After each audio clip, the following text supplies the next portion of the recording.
So today I tried to record an English tutorial for you. Please excuse my English. It's certainly not perfect, but I do my best to explain how to start with Sumie. You see the four treasures, the so-called four treasures. What is the paper, the inkstone, the ink, and the brush? And this is what we basically need. And here we have a container with water. Under all of this, we have an absorbent like felt fabric. What is very important, I use a black one, but whatever you like. Some people prefer white. And you have one layer of it below your equipment. And for the water, I would recommend to use not too hard water. I know that you cannot influence this, you have to take what you have, but if you know that your water is maybe too hard, you can use distillized water. I don't know if I pronounce it right, but whatever you can try. But if the water is too hard, it can happen that the color turns out a little too grayish. But it's a lot of trial and error, so don't worry too much about this. So at first you take some water and you put the lower side of the inkstone is on this side, and the upward position is here. And you put just a little drop of water, not more than this, on your inkstone. Take it in your hand and hold it really, really upright, so you use it not on one side. And then you start just to rub.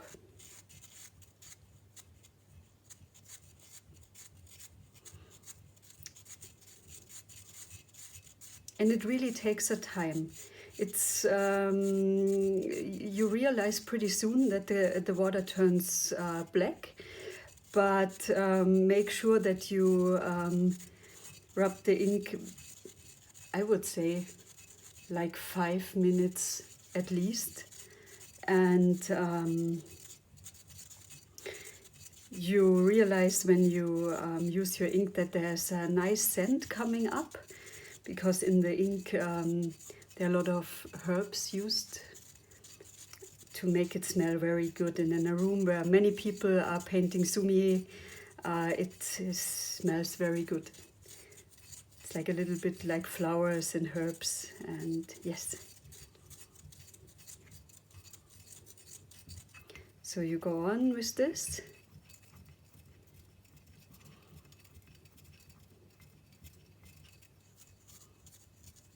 For quite a while, and you maybe recognize that the ink is going to be a little bit less liquid. It's getting thicker, so there are you exactly right. Because when you paint with ink on your paper and you let it dry, especially at the beginning, you realize that the color of the ink is pretty much every time too light and not dark enough.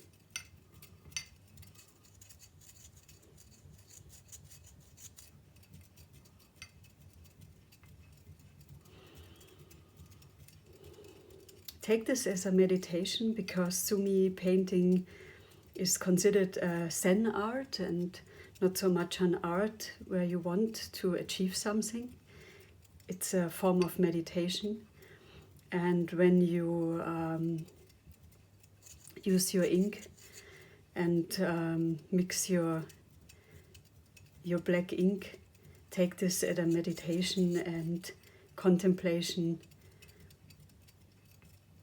When you sit, feel your feet, feel your body, come to an upright position and be absolute in the present moment. This is what it's all about. It's a form of meditation. So this is important too for your paintings in Sumi ink. The less you want, the more you will enjoy your painting.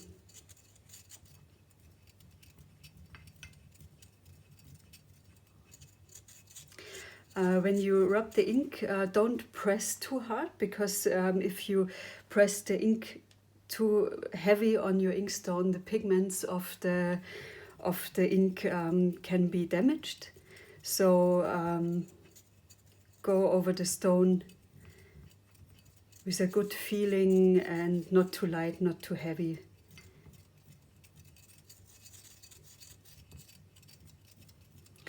So this might be enough for the moment. Put the ink aside. The next thing is, you have your brush here. Wait, I have to take a towel. Very important tool is a towel, because you always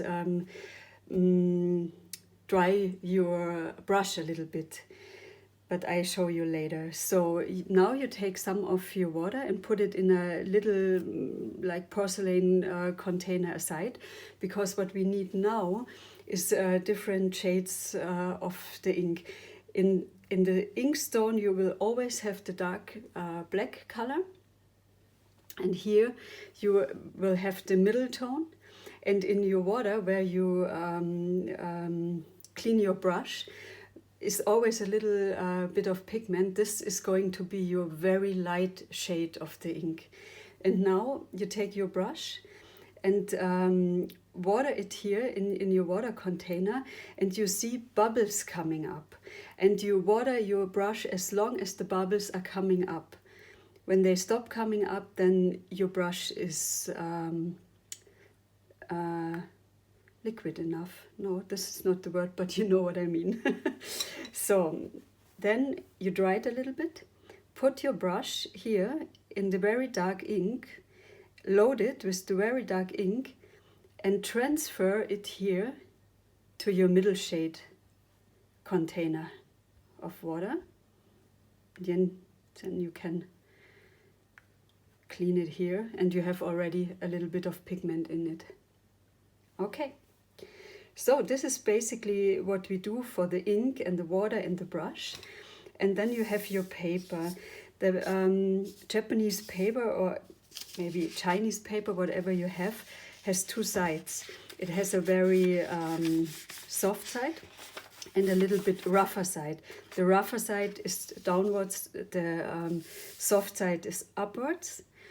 Later on you can change, of course, and see which effects it will make if you change the surface. What can be very interesting as an effect. And you always put some weights on your paper, though it cannot run away while you paint. And yeah, this is for the moment. I would say I stop here for the warming up. And the next step is that I show you how to fill the brush.